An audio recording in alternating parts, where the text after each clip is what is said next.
తిరుమల తిరుపతి దేవస్థానం శ్రీ వెంకటేశ్వరుని లడ్డూ ప్రసాద తయారీలో వినియోగించే నెయ్యి కల్తీ అంశానికి సంబంధించి ఆగమ సలహాదారులు అర్చకుల సలహా సూచనల మేరకు శ్రీవారి ఆలయంలో 3 రోజుల పాటు నిర్వహించ తలపెట్టిన శాంతి యాగానికి అంకురార్పణ చేశారు.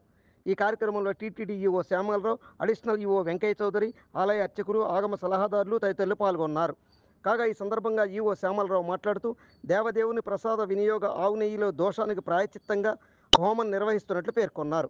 ఉదయం 6 గంటల నుంచి 10 గంటల వరకు శాంతి యాగం పంచగవ్యాలతో సంప్రోక్షణ జరుగుతుందన్నారు. అలాగే లడ్డూ పోటు, పడిపోటులోనూ సంప్రోక్షణ చేస్తామన్నారు.